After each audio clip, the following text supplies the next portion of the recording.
बहुत बहुत स्वागत है। और आज जो आप लोगों ने इनिशिएटिव लिया शगुन गुप्ता फाउंडेशन से, उसके बारे में थोड़ा सा बताइए। जो हमारी बहनें यहाँ पर आई है उनके बारे में भी अगर कुछ शेयर करें आप। सबसे पहले मैं अपनी सभी बहनों का यहाँ स्वागत करती हूँ। मोना, सायरा, तमन्ना, रत्ना और हमारी किरण। तो इन्होंने बहुत ही एफर्ट लिया है और मेरे बुलाने से वो इमीडिएटली यहाँ आ गई। मैं बहुत बहुत धन्यवाद करना चाहती हूँ इनका। और सबसे बड़ी बात है, शगुन गुप्ता फाउंडेशन जो है ऑलरेडी इन बहनों के साथ पहले काम कर चुकी है। 2 साल पहले हमने काफ़ी बड़ा इनिशिएटिव लिया था, सपोर्ट किया था ट्रांसजेंडर कम्युनिटी को। और आज हमारे महाराष्ट्र गवर्नमेंट से एक पॉलिसी आई है जो उन्होंने वहाँ पे बताया है कि इस पॉलिसी के अंदर जो है वो टीजी बहनों के लिए मदद करेंगी। और ये सारी चीज़ें जो भी है ये कहती हैं और हम भी ये जानते हैं कि सारी चीज़ें जो है वो खाली वर्ड्स में ही रह गई हैं, लिखत में रह गई हैं, मगर इनके ऊपर इन चीज़ों का कोई भी काम नहीं किया जा रहा है। तो आज जो है शगुन गुप्ता फाउंडेशन इन्हीं चीज़ों के बारे में बात करेंगी कि ये बातें खाली बातें ना रहें, एक्चुअली इनके ऊपर काम किया जाए, एक्चुअली इनके भविष्य के बारे में सोचा जाए और इनके स्किल्स के बारे में सोचा जाए और इन्हें मार्केट में हमारे सब बहनों के साथ मिलके एक इक्वल रुतबा दिया जाए। तो मैम आपसे जानना चाहेंगे, जैसे शगुन जी आप लोगों को सिखा रही थी मेकअप करना, कितना इम्पोर्टेंट है कि ट्रांसजेंडर बहनों को वो अपॉर्चुनिटी दी जाए काम करने की और जैसे एम्प्लॉयमेंट देने की, अगर उस बारे में कुछ बात करें। अच्छा, फ़र्स्ट ऑफ ऑल नमस्ते। मेरा नाम मोना हिंगमीरे है। मैं सदस्य हूँ सखी चार चौकी ट्रस्ट और आजी का घर। तो हमारी फाउंडर है जो श्री गौरी सावंत, उन्होंने 2014 में सुप्रीम कोर्ट में पिटीशन डाला था। वो भारत की पहली तृतीय पंथी है जिन्होंने सुप्रीम कोर्ट में पिटीशन डाला था as a third gender identity. उसके बाद हमको legally Aadhaar card, PAN card, voting card पे थर्ड जेंडर मिला। उसके बाद में बहुत सारे कायदे आए, बहुत सारे जीआरस आए, पर हमको एक्चुअली काम कहीं पे भी नहीं मिला। सरकार सिर्फ बोल रही थी हाँ का जॉब देगी। अभी फ़िलहाल हमारी बहनें 70 ट्रांस वुमन, हमारी जो बहनें ट्रांस बहनें, उन्होंने पुलिस भर्ती के लिए फॉर्म भरा, उन्होंने रिटन एग्ज़ाम दिया, फिज़िकल जो टेस्ट होता है उसमें पास हो गए। बाद में सरकार ने बोला उसमें से 30 जन पास हो गए। बाद में सरकार क्या बोली कि हमारे पास रिजर्वेशन कोटा नहीं है। तो हम मेन स्ट्रीम में हम भी काम करना चाहते हैं, मेन स्ट्रीम में हम भी आना चाहते हैं, तुम्हारे कॉमन पब्लिक के साथ हम भी खड़ा रहना चाहते हैं, पर सरकार हमको काम नहीं दे रही। अभी जो स्किल डेवलपमेंट का जीआर निकाला है 2024 का, उसके बाद में मैं पढ़ने के बाद शगुन जी का मेरा 3-4 दिन पहले आपका कॉल आया, मुझे बहुत अच्छा लगा था। ये मेरी चेला है रत्ना, ये मेरे 1 साल से पीछे लगी थी कि गुरु मेरे को मेकअप का कोर्स सीखना है। फिर तमन्ना है उसको मॉडलिंग में जाना है।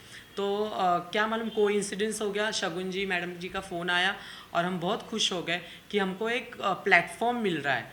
आज अगर हम लोग मेकअप का कोर्स करेंगे या फिर मॉडलिंग करेंगे, अभी ये रत्ना मेकअप का कोर्स करेगी तो आगे जाके उसको ही काम आएगा।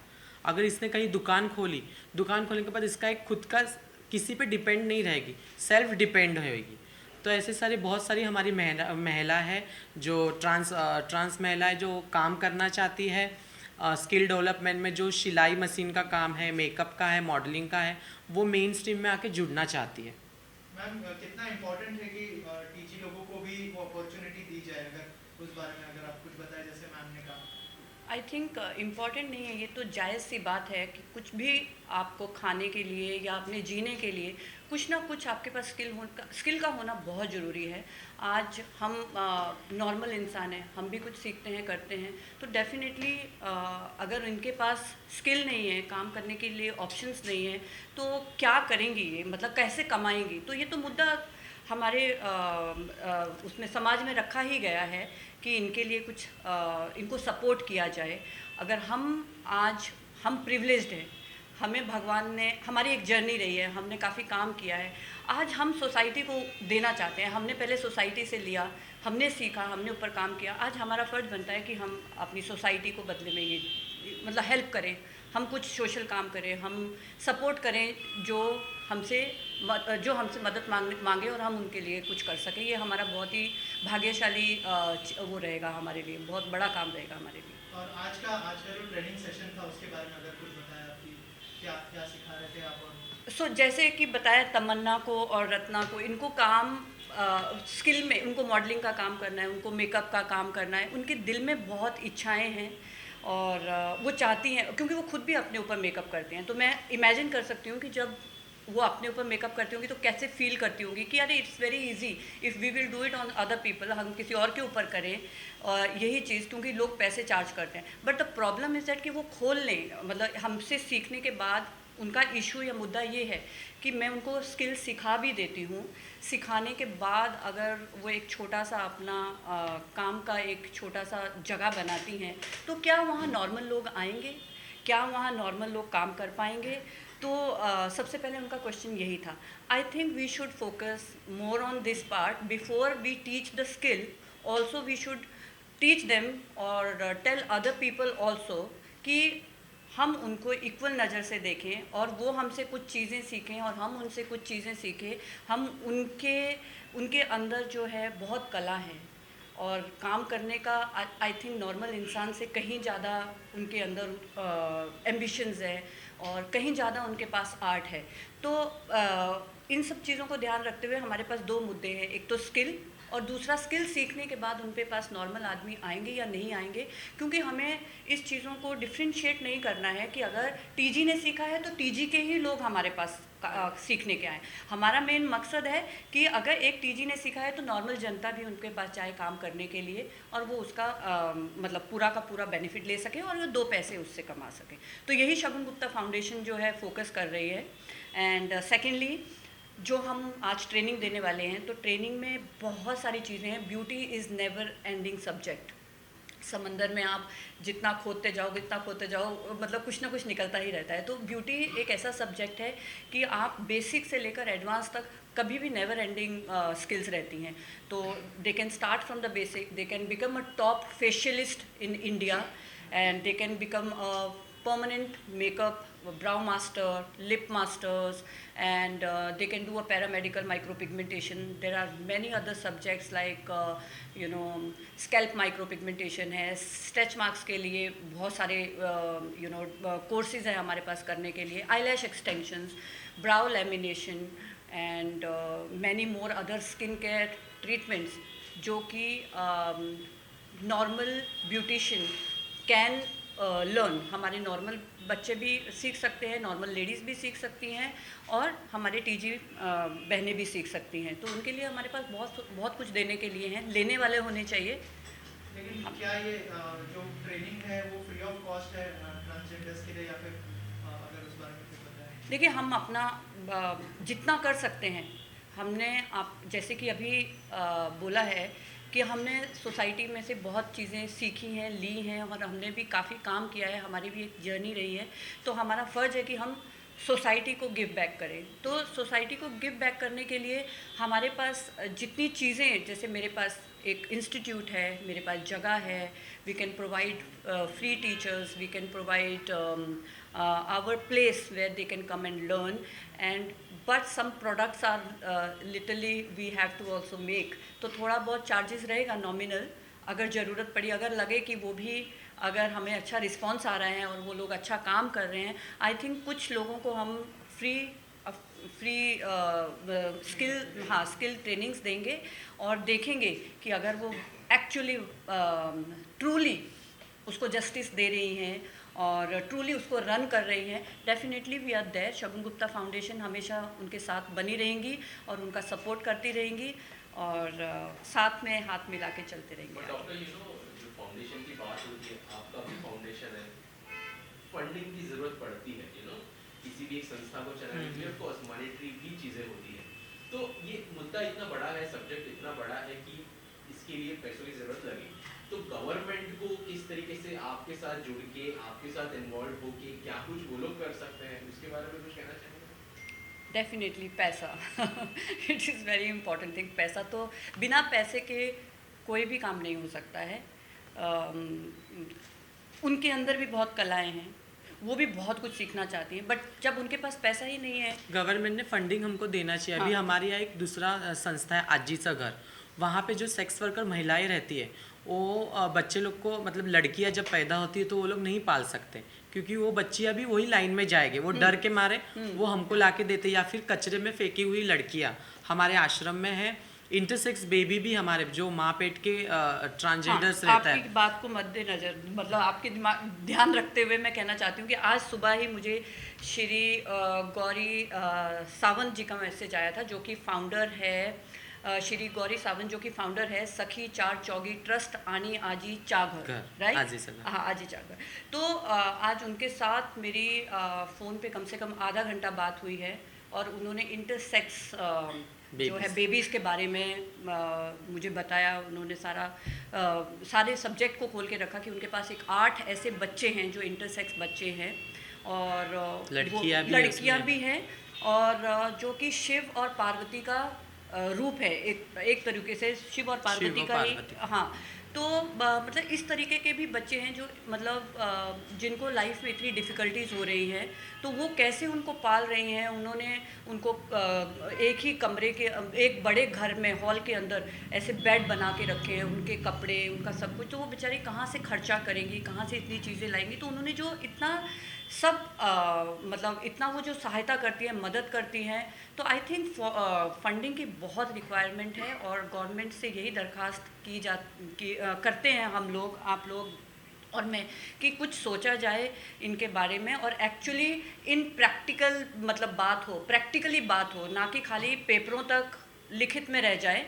वो हमारे दिखनी चाहिए, इम्प्लीमेंट होनी चाहिए, दिखनी चाहिए, जो कि हमें नहीं दिख पा रही है, जैसा कि इनका कहना है। हमारे जो ट्रांस बहनें हैं वो महीने का कोई अमाउंट फिक्स है, 2000, कोई 3000, कोई 1000, ऐसे नानी को दे के हम वो बच्चे पाल रहे हैं। तो जिसमें इंटरसेक्स बेबी है तो बहुत प्रॉब्लम होते हैं। अभी हम उनको स्कूल में भेजना तो कौन से कैटेगरी में भेजना, गर्ल में भेजना, क्योंकि उनका हम आइडेंटिटी ज़्यादा नहीं कर सकते ना, क्योंकि उनके साथ दूसरे बच्चे लोग रहते हैं। तो ये बहुत सारी प्रॉब्लम है, गवर्नमेंट से हेल्प हमको नहीं मिल रही है बेबी लोग को संभालने के लिए। ट्रांसजेंडर लोग के लिए जॉब की सुविधा नहीं है। तुम जब बोलते हो रोडों पे तुम भीख मत मांगा करो, तो सरकार ने भी हमको एक दो जगह जॉब देना चाहिए, बीएमसी या फिर स्टेट गवर्नमेंट हो या डिस्ट्रिक्ट लेवल हो। जब हमको तुम काम करने का मौका देगे तो हमारी टीजी बहन काम करेगा, और हम भी एक कॉमन पब्लिक के जैसा मेन स्ट्रीम में एक अच्छा इंसान बन के जीना चाहते हैं। सगुन जी, मैं ये पूछना चाहता हूँ, ये जो आप काम कर रहे हैं ये तो बहुत नए काम है, बहुत अच्छा काम है, लेकिन कागज वर्क जो होता है जो रुक जाता है, कागज वर्क से ही सॉल्व होता है। क्या सगुन गुप्ता जो फाउंडेशन है वो कागज वर्क करेगी, अपनी लेटरबाजी करेगी सेंट्रल गवर्नमेंट को, राज्य गवर्नमेंट को, कि इनको जो इनका काम वाला जो काम मिलना चाहिए रुका हुआ है वो पास हो जाए? डेफिनेटली वही मुद्दे को लेकर हम यहाँ बैठे हैं और हमें करना है, और मैं बहुत ही जल्दी ये स्टेप उठाने वाली हूँ, और अपनी सरकार से जाकर मिलने वाली हूँ, सेंट्रल गवर्नमेंट से डेफिनेटली मिलने वाली हूँ, और जाके इस मुद्दे पे बात करने वाली हूँ। और आई थिंक मेरी बहनें, टीजी बहनें सब मेरे साथ हैं, और हम मिलकर हम बात करेंगे, और आई थिंक हमारी सरकार बहुत सहयोग देगी, बहुत पॉजिटिव रिस्पांस की आशा करते हैं उनसे, तो डेफिनेटली करेंगे। एक सवाल ये भी है कि तो रोजगार वाली जो बात है, स्किल वाली बात है, ये तो सब पे लागू हो रही है। बहुत से जो लोग हैं नए स्किल आईटी से जो लड़के निकलते हैं उनके लिए सामने भी यही है कि हमें रोजगार मिलेगा कि नहीं। आपने स्किल सीख ली, आपने इनको स्किल सिखा दिया, क्या आप ऐसा भी करेंगे कि कुछ जो क्लाइंट आपके पास आए वो इनके पास रिफर करेंगे ताकि इनका रोजगार और स्मूथ चले? हमने अभी जब हम बैठकर हमने बिगिनिंग में एक मुलाकात की थी आपस में, तो हमने यही सामने मुद्दा रखा था कि हम एक शगुन गुप्ता फाउंडेशन जो है वो हम टीजी बहनों के लिए जो हमसे स्किल सीख के जाएंगी उनके लिए हम शगुन गुप्ता फाउंडेशन अलग से खोलेंगे, और वो शगुन गुप्ता फाउंडेशन जो है हमारी ही टीजी बहन चलाएंगी, और उसमें नॉर्मल आदमी भी आएंगे, नॉर्मल लोग भी आएंगे, और उसमें हम सहयोग देंगे, क्योंकि वो शगुन गुप्ता फाउंडेशन से चल रहा है, स्पेशल टीजी के लिए नहीं खोला गया है।